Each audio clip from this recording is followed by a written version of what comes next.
Hey guys, so I've had a lot of people ask me about Uplift and what is Uplift and should their student go to Uplift? Is it for them? And so if your student is entering seventh grade or graduating high school, they can go. So right now, if your student is technically in the youth group, they can go to Uplift. And I encourage them to go. And we're going to session B, which is June 25th through the 30th. And you can register right here at upliftonline.com. There's a registration tab right here. You can go and click on, and that'll get you where you need to go. What I really want to do in this video is kind of break down a little bit what Uplift is, and then why I think your students should go, and kind of ease them in to the youth group or a great place to show leadership skills.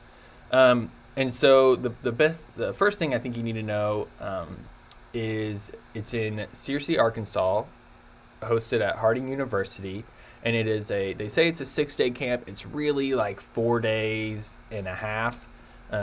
Saturday when we get there around 3 to 4 p.m. and then it's kind of just like the evening, and then Thursday when we leave, it's really we're done by like 10 a.m. and it's really just packing up and eating food. So the meat of it is Sunday through Wednesday. And I'll go into that in a little bit more detail when we get to the schedule. But that's really what you need to know.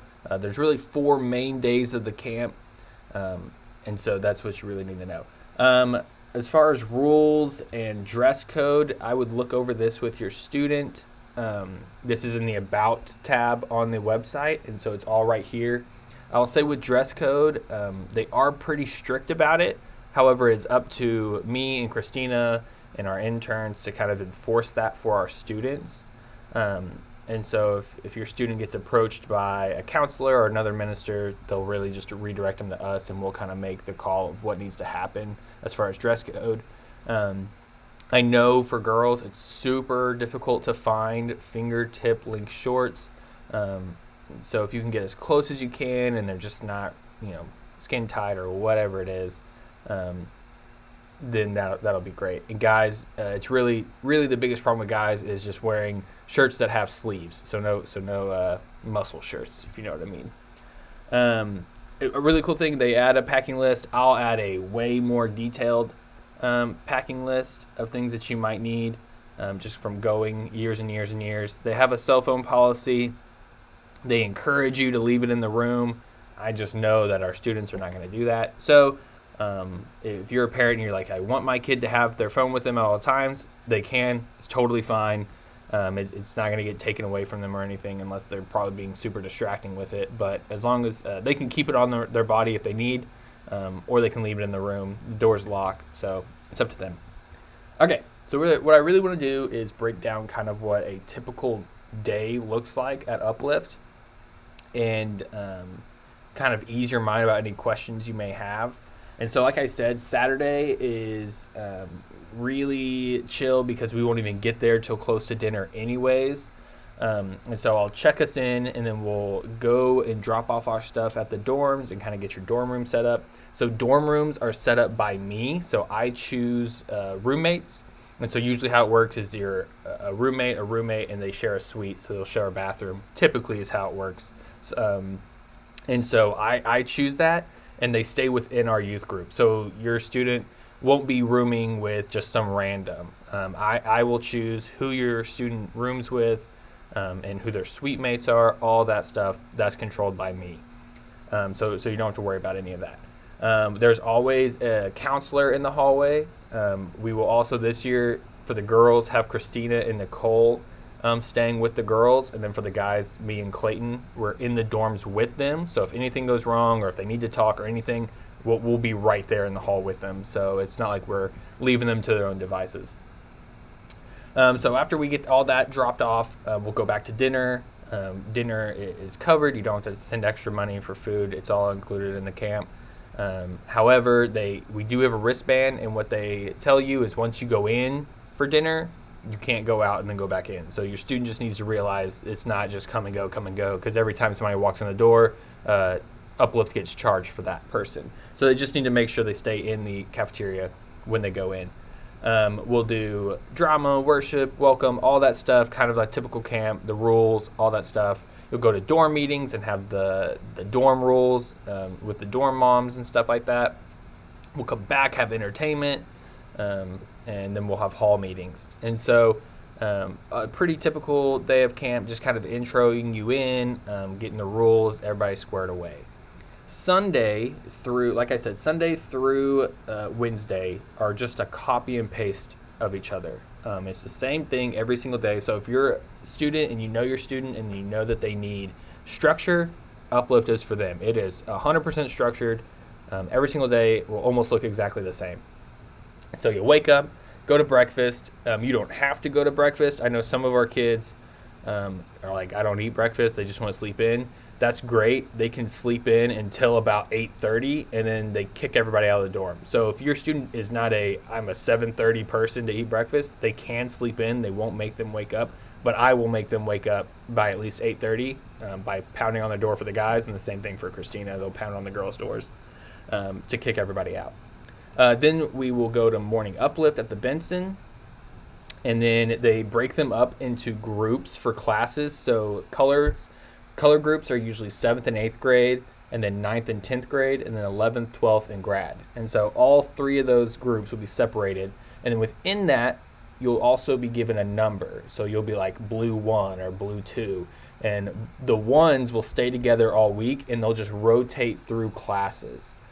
And so it kind of breaks it down even more. And in those groups, there's our counselor led, also me, the interns, Christina, whoever can go with those classes. So if your student needs somebody, if they may have not gotten in a group with anybody else they know, that's fine. We can just send people to them, and so they're not alone in that if they don't want to be.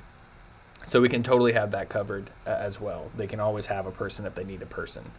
They'll go to lunch. After classes, they have God time and all that stuff. So it's really structured really well during the middle of the day. And then we get to rec time. So rec time is 3 hours, 2 to 5, and they can really do whatever they want. The only thing they can't do is stay in the dorms.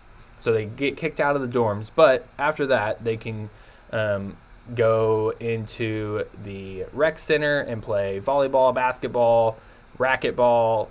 There's swim times for guys and girls. All that stuff. There's soccer, ultimate frisbee. If they just want to stay on the front lawn and swing in the swings, or they want to play an instrument or whatever, if they want to bring a hammock and take a nap outside, they can totally do that. If they want to go into the student center, there's usually card games and stuff like that. They can stay indoors if they want to. There's a ton of stuff that your student can do during this time. So I know when people usually hear rec time, they think of like dodgeball. That's not what it is. It's really just kind of 3 hours of free time. The only thing you can't do is stay in the dorm rooms.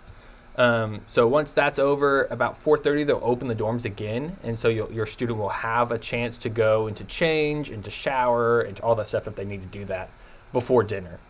After dinner is a drama, and then we have worship and a speaker, and it's all great. And after all of that, we break into group Devo. And so that's when our group gets together again, which is a really cool thing about this camp is you get your time if you want to be by yourself, if you want to be an individual and kind of do camp your way, you totally can. And then at the very end, we also have a group time. So you get the kind of the best of both worlds. And then there will be some sort of entertainment. Your students will tell you if they've gone before, the entertainment, what's a nice way to put this, is sometimes not good. And so what we'll do is we'll go to Sonic, and that's all covered by me. You don't have to worry about sending your kid with extra money for Sonic stuff. My rule is if it comes in a cup, you can get it. So it's just drinks, it's not food and whatever. And so that's what we'll do. And then curfew lights out. It says 11:15. That is very loose. It could go, evening entertainment or whatever can go till like 11:30, 11:45. Whatever. They'll just update you every single night. This is what curfew is. This is, sometimes they have the guys walk the girls back to the dorms, whatever it is. And so, yeah, there's that. And then Thursday, like I said, it's a very brief. We're out of there by 10 a.m. It's wake up, pack your stuff up. I'll bring the trailer around, and you'll load your stuff in the trailer. And once everybody's loaded into the trailer, we'll go to breakfast. And then we'll eat breakfast, and from breakfast, we'll leave. And again, we'll stop in Texarkana on the way back for food, and then we'll go, we'll just get home. So hopefully this answered any questions that you may have had. If there's something you specifically want to know, like my student has meds, so what I do with meds, there is a nurse's station. However, you can give them to an adult in their group and they can just kind of make sure that meds are being taken. Either way, they're fine with either one. Any of those types of questions that you may have, if I didn't answer them here, feel free to text me, call me, email me, stop me at church, whatever it is. And I'll try to answer that. I really encourage you to get your student to go. I think it'll be a great experience for them, especially if they're coming into the group, or if you think that they're having trouble connecting in the group. This is a way to make your student feel connected this week right here. Especially our seniors and our graduating seniors, it's a great place to show leadership for a week to our group. And so I really encourage all ages to go. It's going to be great. If you have any more questions, like I said, just let me know. I'll try to answer those as best I can for you to get your student here. When you register, there is a group, Lake Cities Church, that they need to register under. That way they know that you're with me. And then also when you get to the sponsorship code, it's Lake Cities 2022. And that'll give you $65 off and make it $200 flat. And if you want to use your dessert auction money, you also can do that by either just letting me know beforehand, or just go ahead and paying for it, and then I'll reimburse you that money that you want from the dessert auction. So I hope that answered any questions. Like I said, text, call, email, stop me, whatever you got to do. I really encourage you, if you're on the fence about this, I really encourage you to let your student go to this. It's going to be a great experience. Thank you so much, and contact me if you need me. Thanks.